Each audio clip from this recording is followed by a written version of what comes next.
Nikita Mirzani ditetapkan sebagai tersangka atas dugaan pemerasan oleh Dr. Reza Gladys. Menarik untuk kita bahas. Sebelumnya teman-teman jangan skip video ini, tonton sampai habis. Aku akan mencoba merangkum sedemikian rupa dari video yang berikut ini, yang aku stage ini. Yaitu di situ NM menjelaskan bahwa dia merasa dia tidak melakukan pemerasan. Yang ada, lu udah ngasih gue duit, ngapain lu merasa diperas? Itulah ya bahasa singkatnya. Jadi begini. Awal mulanya terjadi adalah Dr. Reza Gladys, kata NM, menjual produk berbahaya yang seperti jarum suntik. Jadi memang di Indonesia ini dilarang untuk menjual produk yang berbau jarum suntik, ya, secara OTC atau dijual beli bebaskan yang secara bebas, karena namanya jarum-jaruman itu baiknya dilakukan oleh pihak yang berkompeten seperti di klinik-klinik. Tapi kalau penjualan secara bebas itu memang dilarang oleh BPOM karena bisa berakibat bahaya dan fatal seperti itu. Nah, ternyata NM ini memiliki produk Dr. Reza berbahaya itu. Kemudian tercium kabar oleh si Dr. Reza kalau dia tahu produknya ada di tangan NM ini bakal bahaya, bahasa kasarnya gitu ya.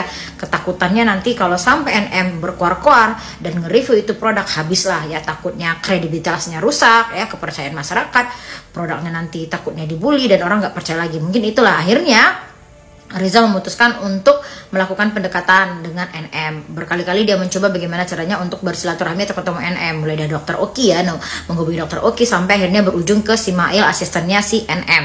Nah, melakukan beberapa kali panggilan tidak direspon dan akhirnya sampailah ada suatu waktu si Mail merespon. Inti percakapannya seperti ini. Aku mau ketemu sama NM, kata Dr. Reza. Terus Mail ngomong, mau ketemu apa, buat apa gitu ya. Terus Mail ngomong ini Mail ya. Mail ngomong kalau ketemu NM itu ya kan artis, nggak bisa dong modal gratisan doang ya. Itulah intinya ya. Kemudian ini menawarkan, emang berapa intinya ya, berapa ini aku ngasih, gitulah intinya. Nah, di sana terjadi negosiasi ya. Berawal si Mail bilang ya udah 5M gitu kan. Akhirnya negosiasi 4M gimana gitu. Aku tanya suami aku ya, kata Dr. Reza. Akhirnya putus di situ. Kemudian akhirnya di follow up kembali oleh Dr. Reza. Akhirnya dia setuju 4M kalau tidak salah, koreksi saya kalau salah. Nah, menurut saya ini, pandangan saya itu menurut saya tidak pemerasan juga, karena ibarat kata itu kayak red car-nya NM lah ya, ibaratnya siapa sih yang nggak tahu NM ini kan dibayar mahal ya. Apalagi mungkin dari ketakutan Dr. Reza, wajar lah, karena tahu aja lah kalau mulutnya NM udah ngomong salah-salah bisa salah kaprah seperti itu. Itu mungkin ketakutan dari Dr. Reza. Tapi pertanyaannya satu loh Dr. Reza ya, ini satu yang mohon dijawab banget kalau video ini sampai di dokter. Bener nggak sih dokter menjual produk berbahaya seperti itu kemarin yang pakai jarum-jarum suntik? Benar atau tidak?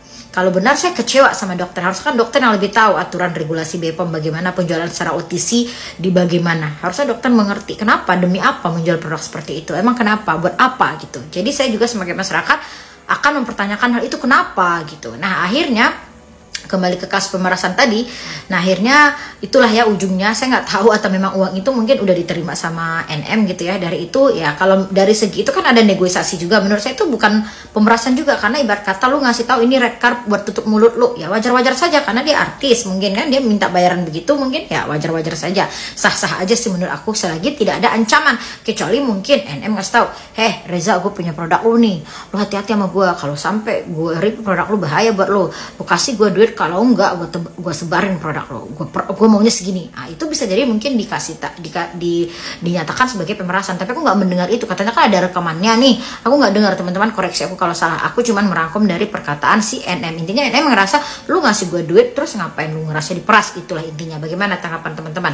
Kemudian kita runtun ke masalah kemarin yang si Dr. Reza sama Sheila dan yang lainnya juga yang datang ke komisi DPR ya. Aku nggak tahu itu namanya konferensi pers atau gimana. Teman-teman dokter diundang atau yang minta diundang ke kantor DPR, saya nggak ngerti. Cuman di sana yang saya sayangkan, kenapa Dr. Reza kemarin di sana itu saya lihat agak sedikit ini ya, agak sedikit pelangak-pelongo gitu ya. Saya nggak tahu atau mungkin dokter lagi sakit atau gimana, tapi saya rasa agak pelangak-pelongo. Harusnya nih dokter ya, kalau kita tuh benar, kita tuh harusnya dengan tegas, lugas, bijak. Saya adalah seorang Dr. Reza yang dirugikan oleh si Anu A, ini buktinya, ini si B yang ini buktinya, begitu. Aku maunya gitu loh, jangan berbelit-belit A, I, U, E, O, E, O, capek gitu. Masyarakat netizen juga kayak, capek, ini nggak kelar-kelar gitu lah.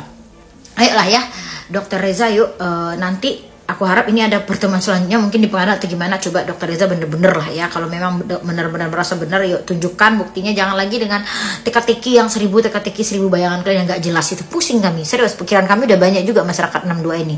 Jadi nanti aku harap di pengadilan jelas NM dengan buktinya ini ada siapa juga ada, seperti itu ya. Terus kemarin aku lihat Dokter Reza ngasih tahu di situ, kalau aku dengar ada beberapa potongan Dokter Reza bilang gini, yang membilang saya abu-abu mukanya gitu ya. Saya nggak no comment kalau masalah dokter dibilang muka abu-abu, karena saya nggak pernah lihat secara langsung. Saya cuma melihat di sosial media, saya lihat wajah dokter kalau di sosmed glowing paripurna kok. Nah kemudian masalah flexing, nah ini sedikit masukan bagi dokter mungkin, dan yang lainnya ya udah sering juga aku bahas. Aku netral loh di sini. Yang merasa dibilang flexing, dokter tuh memang udah flexing. Emang dokter ngerasa dokter tuh nggak flexing? Dok tolong, dokter tuh memang flexing selama ini. Kenapa sih sekarang berujung ke kalian sekarang nih rata-rata yang bermasalah ini owner yang flexing? Kan awalnya dari overclaim. Produk Dokter Reza kan pernah di review sama Doktip juga, overclaim juga kan. Akhirnya masyarakat bodoh bisa menilai, dok, walaupun kita bodoh nih ya, kita juga nilai, oh pantas dia kaya ya, produknya pun tak apa isinya, overclaim pun nggak sesuai, ingredientsnya nggak sesuai, overprice lagi, orang akan bawa ke sana. Wajar lah dia bisa flexing, pamer-pamer. Ternyata produk yang dijualnya mehong-mehong, produknya nggak sesuai. Nah itu akan ke sana, orang bodoh pun akan ke sana jadinya. Jadi kalau kalian merasa kenapa sih kami lagi dan kami lagi, ya karena kalian yang paling tersorot, yang paling flexing selama ini. Emang kalian kira kalian nggak flexing? Ya pagi-pagi disiapkan sama asisten, dipayungin ke mobil pakai pengawal, itu namanya flexing. Apalagi kalau nggak pamer kekayaan. Boleh flexing, tapi menurut aku flexing itu yang pada tempatnya, flexing yang memotivasi. Contoh, kalau flexing tentang usaha aku setuju. Contoh nih, dokter kan jualan, aku setuju kalau dokter pamer-pamer resi.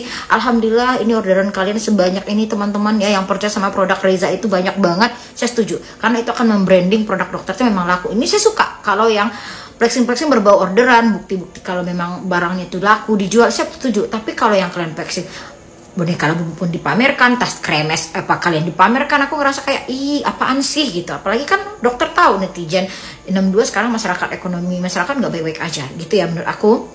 Kenapa ujung-ujungnya ini kalian para owner-owner yang flexing akhirnya dikasih ujian kayak gini, karena dari overclaim kalian meruntunlah kemana-mana ya. Pastilah netizen Indonesia akan ngulik sampai ke akar-akarnya begitu ya. Banyak kok dok ya yang direview sama dokter teman overclaim ya, banyak, nggak cuma dokter-dokter aja. Tapi kenapa kalian yang disorotin, yaitu beberapa owner-owner yang lain yang mungkin overclaim, mereka nggak terlalu dikulitin. Kenapa ya? Mereka tuh silent, nggak ada pamer-pamer selama ini ya, paling cuman dikoreksi masalah produk mereka, tapi nggak terlalu panjang gitu ya. Apalagi ada beberapa memang yang langsung ya udah merendahkan diri, minta maaf karena dia udah ngerasa salah. Iya, produknya overclaim ini berlanjut karena teman-teman, ini menurut pandangan aku ya, teman-teman itu ini ada egonya masing-masing. Coba deh, kalau menurut aku kalau udah salah ternyata overclaim ini, ya sudah ngapain sih diperpanjang, nggak capek, akhirnya rugi kan dok, rugi juga kan kalian, waktu kalian terbuang, pikiran, tenaga, belum lagi dibully menurut aku gitu. Jadi ya udah ya teman-teman, ini jadi pelajaran dan reminder juga mungkin buat aku ke depan. Yuk teman-teman, kalau mau flexing kekayaan harta dipikir-pikir lagi, karena rata-rata bumerangnya itu banyak. Jangan sampai nanti Tuhan negur kita tuh ya seperti ini, salah satunya bisa jadi ini teguran dari Tuhan. Ya ambil positifnya yang aku sampaikan ini, dan semoga kita tunggu nanti yang benar-benarnya. Tolong nanti Dokter Reza, baik pun Sheila, ini kasus Sheila juga kan masih lanjut juga nih. Sheila juga nanti tolong ya kalian kalau udah dipanggil di suatu tempat, aku harapnya gitu nanti ada forum yang mempertemukan kalian semua, dokter detektif, NM, siapa lagi nih, ini yang brand-brand yang overclaim yang bermasalah.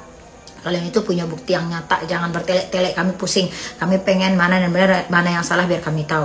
Dan satu hal lagi ya, kalau para owner-owner nih ngerasa kalian terlalu dirugikan, sebenarnya nih owner-owner yang overclaim selama ini yang paling dirugikan itu adalah masyarakat. Kalau kalian sadar ya, ini terlalu panjang kali lebar sebenarnya, tapi inti dari yang ingin aku sampaikan, masyarakat yang hari ini yang sangat kalian rugikan. Banyak loh masyarakat yang udah beli produk kalian yang tidak speak up, yang merasa udah deh sampah produknya nggak guna, ya udah mereka tuh diem ya. Kalau kalian ketahui yang banyak banget itu uangnya habis gara produk kalian overclaim, masyarakat ya. Yuk perbanyak sadar diri kita semuanya, dan sebagai reminder juga ke depannya bagi siapapun yang pengen flexing, diingat-ingat lagi kasus ini jadi pelajaran buat kita semua. Selamat subuh, ini udah subuh.